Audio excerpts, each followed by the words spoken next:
Assalamualaikum warahmatullahi wabarakatuh. Sahabat-sahabatku khazanah Islam, alhamdulillah sekali lagi kita bersyukur kepada Allah Subhanahu wa taala. Pada episod yang ke-84 ini kita membincangkan sekali lagi manfaat rimpang herba tradisional untuk kesihatan kita. Ketahuilah sahabat-sahabatku, apabila kita berusaha mencari obat, mencari doktor dan sebagainya, kita perlu yakin apa yang disabdakan oleh Nabi SAW, ma anzalallahu da'an illa anzalalahu shifa. Allah tidak menurunkan penyakit melainkan dia menurunkan untuknya penawar. Hadis Sahih Bukhari. Maka dari itu hadis ini dapat memberi petunjuk kepada kita harus berikhtiar apabila kita jatuh sakit, dan begitu juga para tabib, para doktor. Maknanya harus terus bergigih membuat kajian-kajian dan berusaha terus mencari penawar yang terbaik untuk merawat apapun penyakit bagi pesakitnya. Maka ketahuilah sahabat-sahabatku, menurut sebuah artikel daripada Nutraceutical World mengatakan nutraceutical atau functional foods promote health via prevention instead of just via treatment. In this way, these foods offer a way to help solve the rapidly growing problem of the health care system. Sama ada nutraceutical ataupun makanan-makanan yang berfungsi sentiasa terus mempertingkatkan kesihatan kita melalui pencegahan, prevention is better than cure, melainkan hanya sekadar memberi penawar. Dengan cara ini, makanan-makanan yang berfungsi menawarkan satu cara untuk menyelesaikan masalah secara berterusan masalah yang sedang bergejolak dan berkembang dalam sistem penjagaan kesihatan. Dan dikatakan lagi, for thousands of years, herbal medicine has been globally utilized as traditional medicine to heal various forms of ailment, including cancer. Setelah ribuan tahun, ubat-ubat herba telah dilaksanakan, telah digunakan secara global sebagai obat-obatan tradisional untuk mengobati berbagai macam jenis penyakit, termasuklah kanser ataupun bara. Jadi obat-obat herba tradisional ini adalah semacam kemoterapi ataupun kemo pencegahan, pendekatan baru untuk mengawal penyakit bara agar dapat terkawal menurut Nutraceutical World. Nah, inilah manfaat-manfaat rimpang dapur ataupun herba-herba dapur yang terdapat di rumah kita, yang mana pastinya mempunyai 100 macam manfaat. Nah, pada episod yang ke-84 ini kita akan ambil manfaat rempah herba tradisional untuk kesihatan alam Melayu Raya. Dikatakan bahawa alam Melayu Raya, Masya Allah, dikenal dengan berbagai jenis rempah ratus yang kaya cita rasanya. Masya Allah, inilah dengan kekuasaan Allah. Allah taburkan di atas permukaan bumi ini untuk manfaat manusia secara khalifah Allah, sebagai khalifah Allah. Nah, rempah herba di alam Melayu biasanya digunakan untuk obat-obatan dan begitu juga penyedap rasa makanan ataupun herba bumbu dapur. Tidak hanya membuat rasa makanan bertambah enak dan lazat, bahkan tanaman herbal ini juga memiliki kandungan yang aneka manfaat untuk kesihatan kita. Nah, tanaman herba ini juga cenderung lebih aman dan selamat untuk diamalkan setiap hari kerana tidak ada bahan-bahan yang membahayakan. Dan begitu juga terbuat daripada bahan-bahan alam asli semula jadi dan tumbuh-tumbuhan alam yang baik untuk kesihatan tubuh badan kita. Namun dari sekian banyak jenis rempah ratus sahabat-sahabatku, ada yang pasti membuat anda bingung. Mana tanaman herba yang paling baik untuk kesihatan tubuh kita? Ayo, marilah sama-sama kita membuat kajian, membuat research, agar kita dapat mengambil manfaat daripada herba-herba tradisional ini dan kita boleh menjadi tabib ataupun perawat sementara di rumah kita. Nah, di sini ada 7 manfaat rempah ratus ataupun herba tradisional supaya boleh mendapatkan manfaatnya dengan lebih optimal. Ayo kita mengkaji 7 manfaat rempah herba ataupun herba medicine untuk kesihatan kita. Ayo sila ikuti hingga akhir episod ini. Nah, yang pertama akan kita ambil di antaranya herba bumbu dapur adalah kencur yang punya nama Latin Canfaria galanga, yang mana kencur ini tentunya masih satu keluarga dengan halia, kunyit, lengkuas dan sebagainya. Ini namanya Zingiberacea. Jadi tidak heran jika banyak orang sering keliru membezakan kencur dengan jahe, membezakan kunyit dengan kencur maupun lengkuas kerana bentuknya yang hampir mirip. Sahabat-sahabatku khazanah Islam, padahal nyata kencur boleh membawa manfaat yang berbeza daripada jahe ataupun halia untuk kesihatan tubuh badan kita. Masya Allah, ayo kita ikut terus manfaat kencur sehingga akhirnya. Nah, ini di antaranya untuk kita bezakan ini kencur ataupun halia. Bagi ibu-ibu yang sering masak beratus tahun lamanya, pasti dapat membezakan bahawa ini adalah halia, bukan kencur. Kencur adalah salah satu jenis bumbu dapur tradisional yang memiliki aroma, bau yang enak, yang khas, yang segar dan enak. Selain digunakan sebagai penambah cita rasa dalam masakan kita, manfaat kencur juga sudah lama dikenal sebagai obat tradisional alami ataupun rimpang. Tanaman kencur berasal dari Asia ini masuk ke dalam keluarga suku jahe ataupun halia ataupun zamjabil ataupun kunyit dan sebagainya. Tanaman kencur banyak tumbuh di wilayah kita atau yang beriklim tropika, yang subtropika, yang banyak hujan. Antara daerah penyebaran umum berada di Asia Tenggara ataupun lainnya Indonesia, India, Bangladesh, Thailand, Malaysia dan Borneo.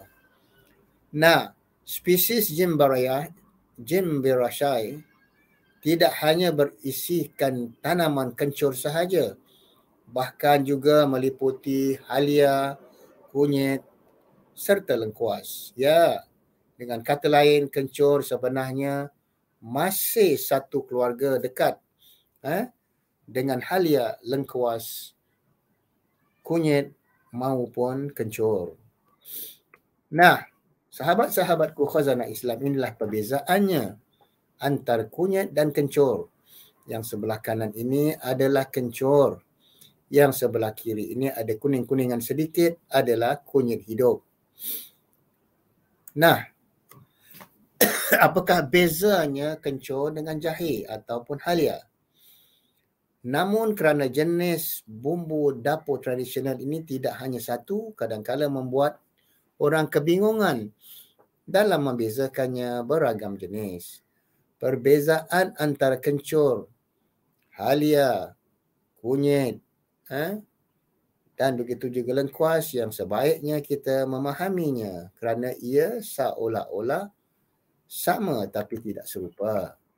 Nah, manfaat kencur yang pertama dalam kandungan ethylmethoxycinnamate pada kencur ternyata tidak hanya boleh diolah sebagai bahan bumbu masakan sahaja, namun juga sebagai bahan anti-kanser ataupun marah. Masya Allah, dengan izin Allah. Kandungan tersebut bekerja dengan cara menghambat proliferasi dari sel-sel kanser karsinoma dalam hati.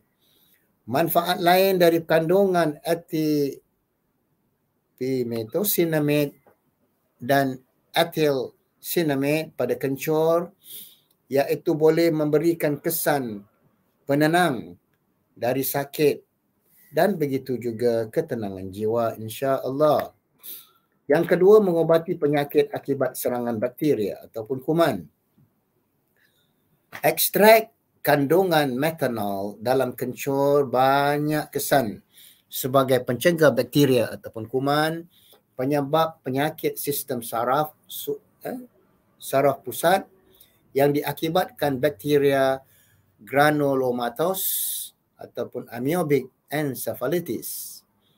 Bakteria lain seperti amoebic keratitis yang penyebab infeksi pada kornea mata serta cacing parasit penyebab penyakit toxocariasis juga boleh diatasi dengan mengamalkan ekstrak methanol daripada tanaman kencur ini. Sahabat-sahabatku khazanah Islam, yang ketiga, kencur bantu mengobat penyakit batuk hingga meredakan stres. Manfaat rempah-rempah tradisional yang boleh anda rasakan selanjutnya datangnya dari kencur atau mungkin banyak yang mengenalnya melalui beras kencur. Rempah ini sering digunakan untuk memberikan kesegaran sayuran berkuah seperti bayam dengan jagung bening ataupun apa-apa lauk yang digunakan sebagai bahan utama pembuatan jamu tradisional Melayu. Yang keempat, kencur juga dapat bantu mengobati kencing batu yang memiliki senyawa, biasanya diolah untuk mengobati kencing batu ataupun kidney stone ataupun batu di kantung kemih.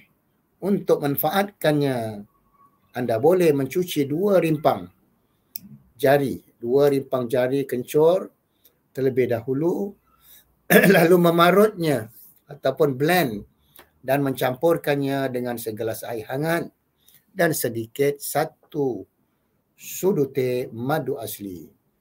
Sebelum meminumnya, ditapis terlebih dahulu dan tambahkan sedikit garam. Hanya secubit sahaja, minumlah secara rutin. Pagi sekali, petang sehari sebelum makan malam. Secara teratur hingga keadaan boleh baik, insya-Allah taala. Lebih-lebih lagi bagi mereka yang mengalami kencing batu ataupun kidney stone. Yang kelima, kencur membantu tingkatkan nafsu makan. Ada di kalangan anak-anak kita yang tidak mempunyai selera nafsu makan. Jadi ramuan tradisional kencur kerap dimanfaatkan sebagai ramuan herbal untuk membantu meningkatkan nafsu makan pada anak-anak dan remaja-remaja kita. Kandungan unikarminatif dalam tanaman ini diyakini boleh membantu meningkatkan nafsu makan kerana ia mengandungi karminatif. Umumnya masyarakat daerah kita ini membuatnya menjadi jamu beras kencur. Masya Allah. Yang keenam, kencur memiliki senyawa sama yang biasa diolah mengobati penyakit kencing batu. Untuk manfaatnya, sebagaimana yang dikatakan, kita mengambil 2 rimpang jari kencur, diparut, diblend dan setelah itu ditapis, campurkan sedikit 1 sudu kecil madu asli dan secubit garam. Seterusnya, yang ketujuh, kencur juga dapat bantu mengobat diarrhea, buang-buang air ataupun sakit perut tidak sedap ataupun masuk angin. Gangguan pencernaan sahabat-sahabatku seperti diarrhea Juga boleh diatasi dengan mengamalkan kencur. Dengan syarat kita campur sedikit 1 sudu teh madu asli.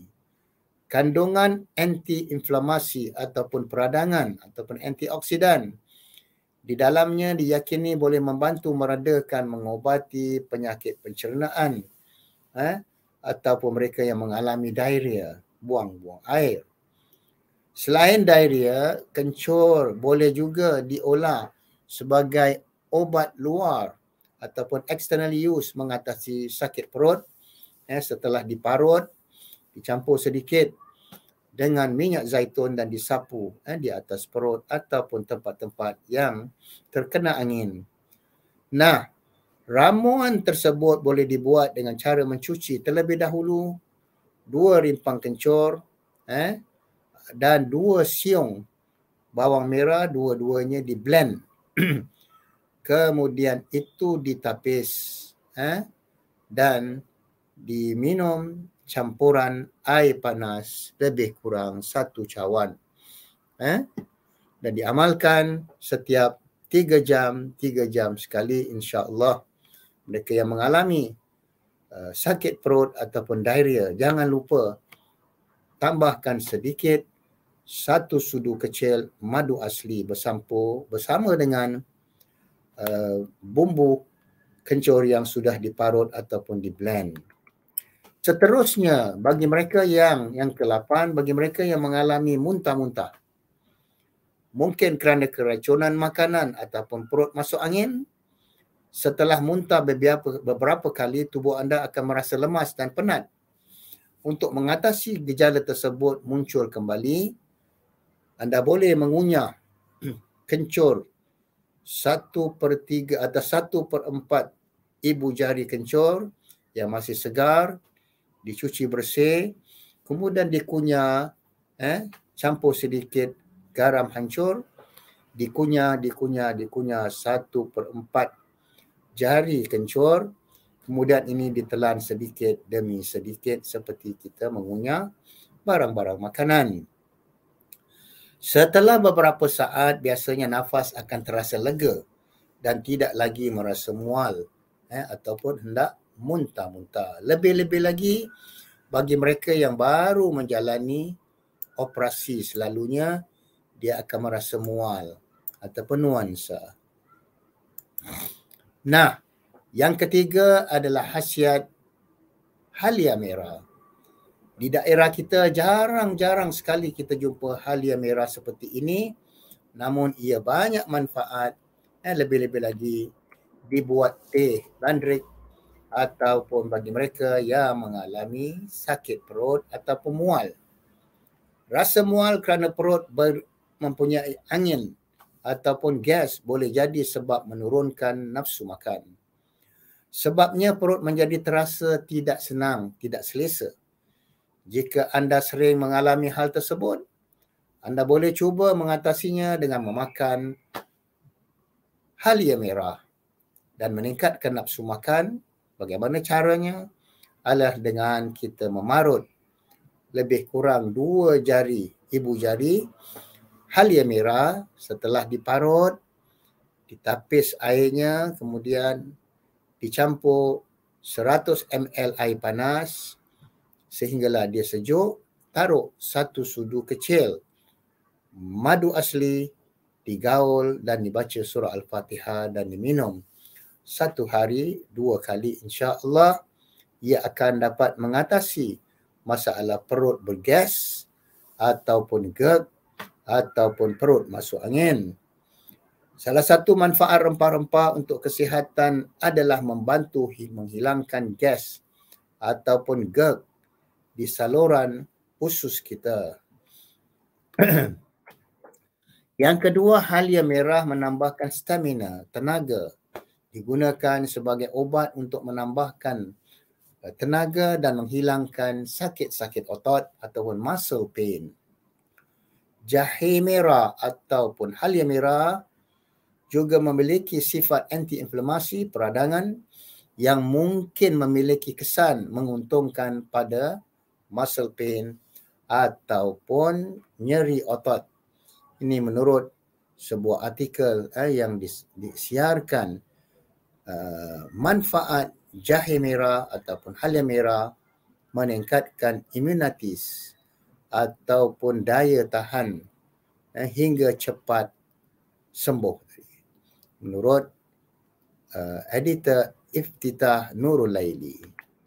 Nah, antara 8 manfaat halia merah ataupun jahe merah, yang pertama menambahkan stamina bagi mereka yang lemah ataupun lemah badan, menghambat jamur ataupun plak dalam tubuh badan kita, meredakan sakit perut ataupun masuk angin ataupun gas. Yang keempat, mengurangi risiko penyakit jantung. Yang kelima, menjaga kesuburan bagi mereka yang belum mempunyai zuriat. Yang keenam, mencegah bakteria dalam mulut ataupun mereka yang mempunyai tonsillitis. Yang ketujuh, membantu menurunkan berat badan bagi mereka yang obes. Dan ke-8, menjaga kesihatan jantung kita sentiasa sihat insya-Allah taala. Selanjutnya, sahabat-sahabatku khazanah Islam, di antara obat-obat rimpang rempah tradisional adalah kunyit ataupun kunyit hidup yang dikatakan turmeric for health.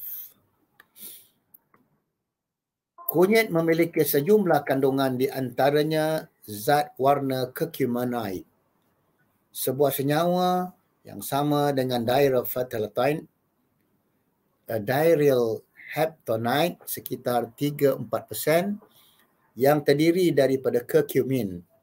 Curcumin ini adalah warna kuning. Yang begitu kuat warna curcumin ini di dalam kunyit yang dinamakan dihydrocurcumin.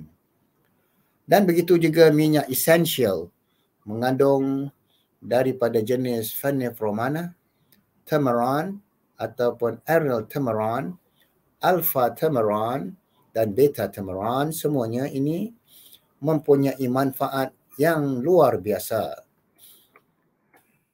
Kunyit, ketahuilah sahabat-sahabatku khazanah Islam, merupakan salah satu rempah tradisional ataupun herbal tradisional yang banyak terdapat di Nusantara, seperti spesies halia, temulawak, lengkuas, kunyit, tidak sedikit yang menjadikannya sebagai herbal tradisional Melayu. Tidak heran kerana manfaat tanaman rempah ini tidak hanya untuk masakan, melainkan untuk kesihatan juga. Manfaat kunyit antara lain yang paling sering diketahui oleh masyarakat umum adalah untuk ibu yang menyusu anaknya agar boleh menambahkan air susu yang pekat, termasuk juga Arabic gum, gum Arabic dari Sudan dan negara Afrika yang begitu terkenal. Yang keempat, manfaat kunyit mengandungi mineral seperti magnesium, iron, manganese, kalsium, sodium, potassium, zinc dan aluminium. Manfaat kunyit, sahabat-sahabatku khazanah Islam, untuk kesihatan anda sudah tidak terbantah lagi. Ia memiliki berbagai nutrisi sihat dan mineral yang diperlukan oleh tubuh manusia. Antaranya adalah anti-inflammation ataupun peradangan. Kandungan minyak volatile dalam kunyit telah menunjukkan fungsi anti-inflammation ataupun anti peradangan yang mantap dalam berbagai model eksperimen ataupun kajian-kajian dan penelitian international bagi pakar-pakar herba dan begitu juga doktor-doktor zaman moden ini. Dan seterusnya, anti-inflammation atau peradangan ini, sahabat-sahabatku khazanah Islam, banyak pengkaji-pengkaji dan peneliti mengatakan kesan anti-inflammation curcumin telah terbukti sebanding dengan obat cortisone dan phenylbutazone sebagai zat anti-inflammation seperti Motrin. Berbeza dengan obat-obatan yang berhubung dengan kesan toksid yang bertujuan pembentukan ulkus, penurunan sel darah putih dan pendarahan usus, curcumin tidak menghasilkan toksid yang berbahaya. Kajian klinikal ataupun clinical studies have shown that curcumin in turmeric also exerts a very powerful antioxidant effect. Kajian klinikal telah menunjukkan bahawa curcumin yang terdapat pada kunyit yakni dapat melancarkan satu kekuatan yang dikatakan kesan-kesan antioksidan. Seterusnya, sahabat-sahabatku khazanah Islam, di antara obat-obat herba tradisional Melayu adalah daun ketumbar yang menjadikan lauk lazat, makanan nasi biryani lazat, nasi mandi ataupun lauk sup bertambah aromanya. Namun aroma tajam dari daun ketumbar ini ternyata menjadi kegemaran untuk beberapa masakan orang-orang di Asia Tenggara seperti tom yum, sup ataupun sebagainya. Selain dari itu, daun ketumbar juga sering dimanfaatkan untuk keperluan kesihatan kita. Ini kerana daun herba ini kaya dengan nutrisi serat, fiber, zat besi, vitamin C, vitamin K dan protein yang baik untuk kesihatan tubuh badan kita.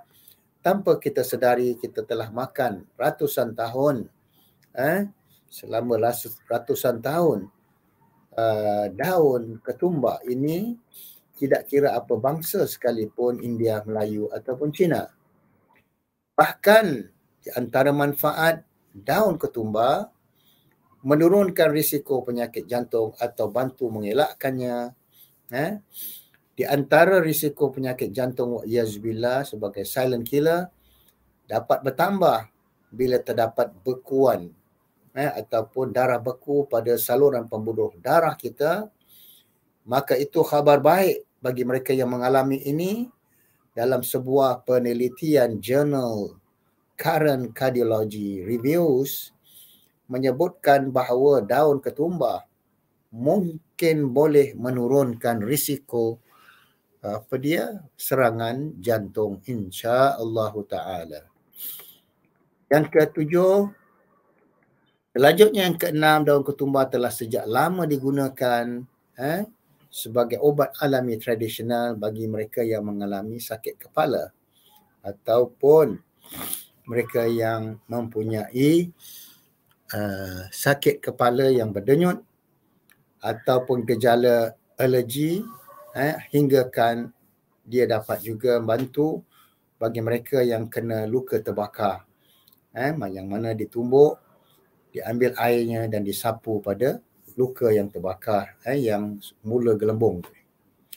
Sahabat-sahabatku khazanah Islam, ternyata ini disebabkan kerana daun ketumbar mampu meredakan sakit dan peradangan pada tubuh ataupun dikatakan scientifically proven dalam jurnal Biomedical Science tahun 2015. Dalam International Journal ini telah membuktikan manfaat daun ketumbar. Seterusnya, sahabat-sahabatku khazanah Islam, yang keenam adalah kayu manis yang dapat mengawal kadar gula yang telah kita ambil pada episod yang ke-83. Rempah-rempah Nusantara yang satu ini sering digunakan untuk menambahkan cita rasa pada lauk pauk, kuih, muih, minuman dan berbagai jenis masakan.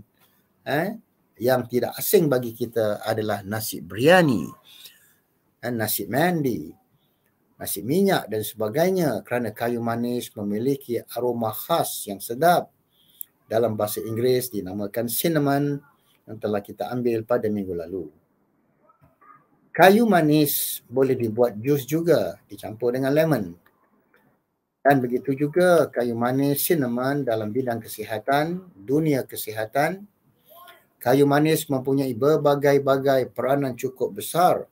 Antara lain adalah antioksidan, antimikroba saat berhadapan langsung dengan oksidan ataupun virus ataupun bakteria ataupun kuman-kuman, serta kayu manis berperanan sebagai anti-inflamasi, anti-kanser dan anti-diabetes bagi mereka penderita diabetes secara tidak langsung melalui satu kajian mekanisme reseptor ataupun perubatan menurut beberapa kajian.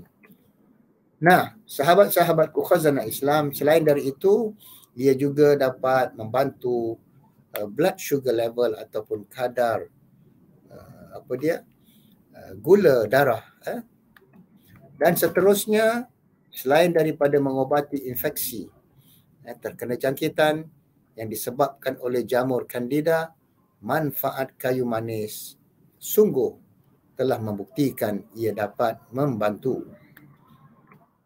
Yang seterusnya kita akan ambil yang keenam di antara herba-herba tradisional Melayu kita, apakah manfaat tanaman temulawak ataupun herba temulawak. Apakah anda pernah mendengar tanaman temulawak? Apa itu temulawak? Temulawak adalah tanaman asli yang berasal dari Indonesia dan kawasan Melayu Raya, yang mana bentuk daripada temulawak ini seolah-olah serupa dengan kunyit. Dan begitu juga kencur. Maka menurut kajian ini, dikatakan bahawa herba bumbu dapur temulawak ini adalah tanaman asli yang berasal daripada kawasan Melayu Raya. Bentuk dari temulawak biasanya dia sama seperti kunyit tetapi dia tidak serupa. Temulawak memiliki sebuah nama yang Curcuma xanthorrhiza yang memiliki bentuk seperti tabung dengan diameter panjangnya 6 cm. Pada umumnya, sahabat-sahabatku khazanah Islam, temulawak ini memiliki kulit yang berwarna kuning muda. Sebagai jenis tanaman monokotil yang tidak memiliki akar tunjang. Temulawak hanya mempunyai akar rimpang sahaja yang sedikit. Nah, inilah di antaranya perbezaan antara halia temulawak, kencur dan kunyit. Ayo, teruskan membuat kajian. Jadi inilah yang mana dia katakan temulawak yang kita ambil daripada contoh yang sebelah gambar kanan ini. Seterusnya, rimpang ratus ataupun rimpang dapur temulawak ini adalah salah satu bahagian pada batang yang terletak di bawah tanah dengan izin Allah. Herba dapur ini juga boleh disebut sebagai umbi akar ataupun umbi batang. Di antara semua rimpang-rimpang herba tradisional, rimpang temulawak inilah yang paling besar di antara tanaman-tanaman di kawasan Melayu Raya. Ataupun dipanggil herba dapur temulawak ini terdiri daripada rimpang herba induk. Rimpang induknya memiliki bentuk yang bulat seperti telur yang berwarna kuning tua, sedangkan pada bahagian dalamnya memiliki warna jingga ataupun coklat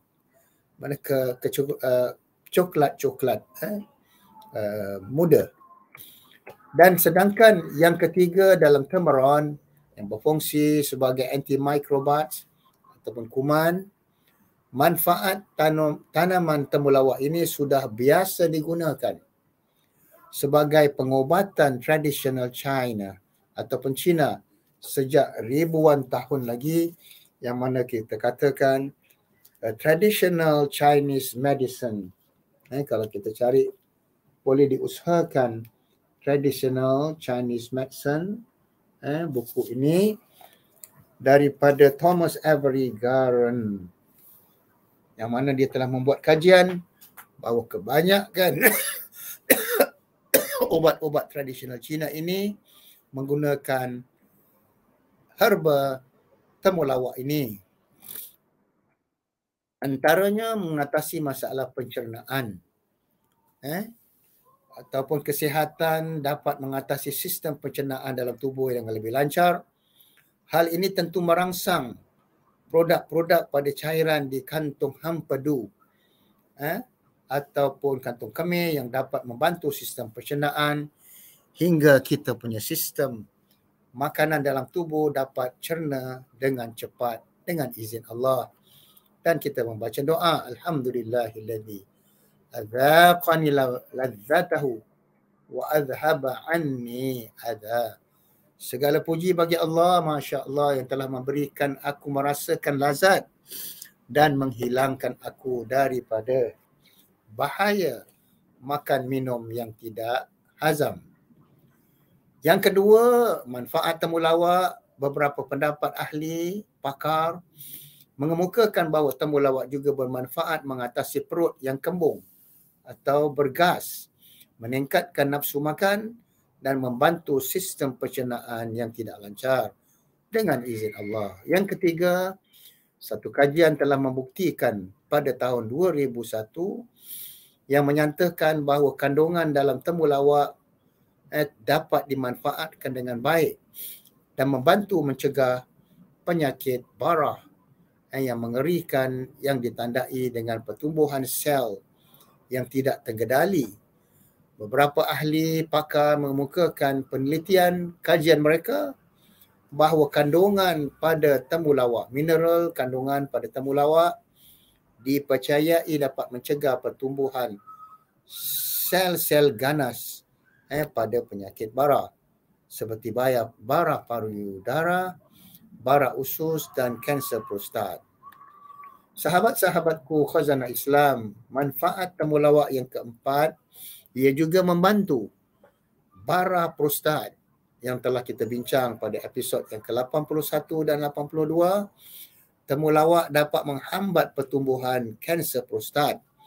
Ini kajian telah dilakukan dari University of Maryland Medical Center yang menjelaskan bahawa kandungan zat antioksidan dalam temulawak dapat menghentikan dan bantu menghambat pertumbuhan sel-sel kanser.